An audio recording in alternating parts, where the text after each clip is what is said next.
Hey guys, 3 and Out has its own YouTube channel, and we plan on doing coward type numbers. Here's the key.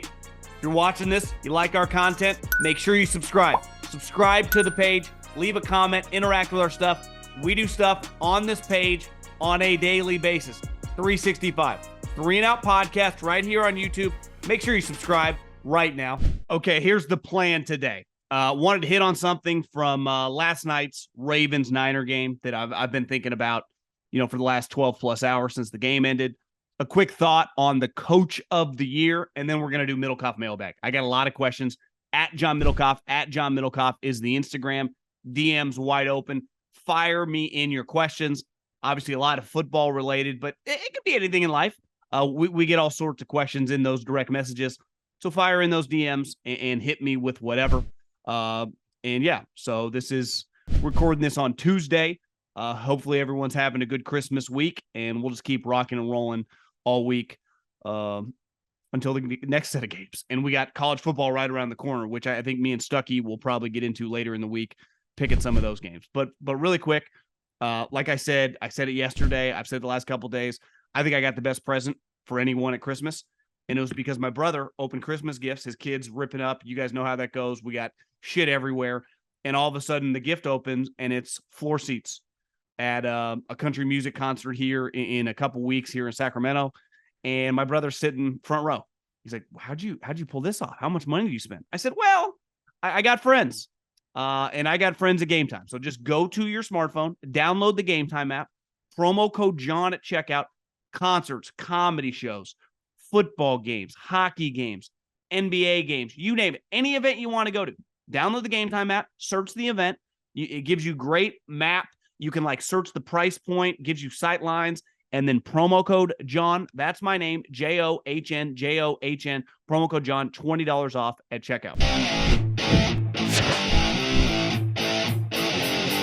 I wanted to kind of recap the Ravens because I don't know if I did it quite justice last night. How unreal Mike McDonald, the defensive coordinator for the Baltimore Ravens, is. And I know someone on the staff, and we were texting, I think, as they were going to the buses, and he's like, the dude's a boy genius. He's pretty special. And I'll be honest, I didn't know that much about him. Besides Jim and John kind of passed him back. He's 36 years old. He's now been the Ravens defensive coordinator. This is his second straight year since Wink went to the New York Giants. And the year before, he was Michigan's defensive coordinator at 33 years old. This guy was born in 1987. If he was an offensive coordinator doing what he's doing, right, he would be a lock to have 3 or 4 contract offers in January to be a head coach. He would be viewed equally, if not better, than Ben Johnson with the Lions.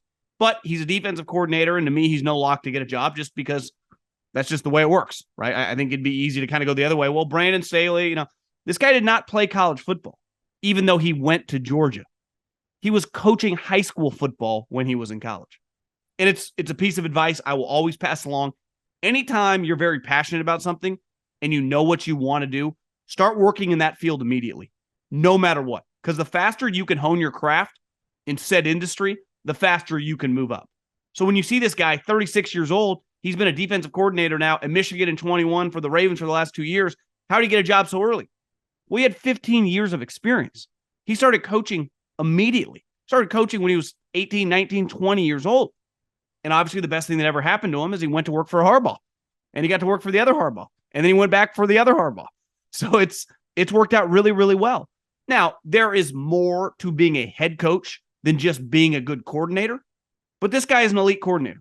It's pretty clear. And one thing that stuck out to me, and we talked about it on Monday night, is Kyle Shanahan has had trouble this year against big-time defensive coordinators. Brock Purdy especially. Him and Jim Schwartz of the Cleveland Browns really kind of punked him. And there's a physical nature that, like I said, the Niners are used to dictating that. And the Ravens went into this, 1, we're going to shove you around. And 2, did you notice last night that some of their tip balls, and some of them didn't even lead to interceptions, put your hands up? Brock Purdy's not a 6'5" quarterback. So if you get your hands up in the throwing lanes, it's not easy for him to get it over. It's why the one play by the corner, Clowney had a tip pass. And to me, that's coaching. We talk a lot about the details. I think I had a DM of someone pissed off at Mike McCarthy refusing to double team the edge rushers for the Miami Dolphins. Listen, If you get beat on a given play, it happens. It's the pros. They get paid too. Eventually, you got to adjust. Now, sometimes when I got the Jimmies and the Joes and the X's and the O's, there's only so much you can do. But Kyle Shanahan and Brock Purdy have been eviscerating everybody for the last month. I mean, they've been scoring 40 points with their eyes closed. And last night, Mike McDonald, like I said, if it was flip-flopped and Kyle was a defensive guy and Mike was an offensive guy, he'd be a head coach of a team today. It'd be like the contract offers in your agent's email inbox. How you want 10 or you want $12 million a year? I mean, become our next head coach. But when you're a defensive head coach, rightfully so, we ask the question, well, how does he handle the quarterback? Does he know anything about offense? Who's going to be his offensive coordinator? If he does get a good quarterback, will that offensive coordinator leave if he has success? And, it is questions that have to be asked. But there's no question about it that those guys are discriminated against in the NFL when it comes to owners and when it comes to front offices. They're not looked at as equals in terms of the hiring cycle. It's why, and listen, I think some of it's justified. Everyone's talking, Dan Quinn. I saw Dan Quinn as a head coach. When he had Kyle Shanahan, they were awesome. When he didn't, it wasn't great. It was actually pretty embarrassing. He's a really good defensive coordinator. And his whole career is going to be predicated on who does he hire. And if that guy has success and his team has success, that guy will leave. Like, that's the one thing. If you're the Ravens and you have Mike McDonald, there is not a lock that he's going to become a head coach. You might end up having the guy for 4 years. Now, I would imagine, he definitely gets some interviews this offseason, and he's probably a head coach within the next couple of years. But if it was the equivalent of the other side of the ball, he'd be gone. If C.J. Stroud never gets hurt and the Texans win that division and they had won 10 or 11 games and has one of the great offensive rookie, seasons of all time, like, I got news for you. Bobby Slowick's probably a head coach. And I don't know much about his leadership, how he could handle the team, but that's just the way the cookie crumbles in the National Football League, right? In college, it's a little different because recruiting's such a big part of everything you do, and if you're a good recruiter. But having an offensive background is a huge swing point for ownership. And I get it, right? That's the quarterback and the points, butter our bread around here, right? That's where our bread is buttered. I think I screwed that saying up. But when you watch last night, like, it doesn't get any better than that. So from a defensive X's and O's schematic standpoint, we've seen it for a couple years now. The guy is elite. Like, to me, when I watch Brandon Staley, no one has any fucking clue what to do. And the Rams defense has been good since Sean McVay's been there. Now, you say the Ravens defense has been good. True. I think they're dramatically more fundamentally sound than when they had Wink. Because Wink, who's a really good defensive coordinator, just very blitz happy. And remember, part of the reason him and John Harbaugh, Wink wanted like $4 or $5 million. John was like, well, can you stop playing zero blitzes? He's like, no, it's kind of what we do. And you watch Mike, like, he'll do whatever. He will do whatever it takes to win. I need to stack the line, stop the run. Do I need to play coverage? Do I need to blitz? I'll do whatever it takes. And those are the type of coaches that I like. And that's the problem with Kyle Shanahan. He can get very stuck in his ways. And then when he tries to be something different, it gets very out of whack. And Mike McDonald had him just really out of whack, him and Purdy, and embarrassed them on national TV in front of probably 30 million people, right? I would imagine a lot of people were watching that game. It's time for the parade in Pasadena. Tradition meets college football action in one epic bowl game. And with DraftKings Sportsbook, you can make every play count. New customers can score $150 instantly in bonus bets just for betting $5 on college football. Download the app now and use code JOHN. New customers can score $150 instantly in bonus bets for betting just $5 on college football. Only on DraftKings Sportsbook with code JOHN. John, the crown is yours.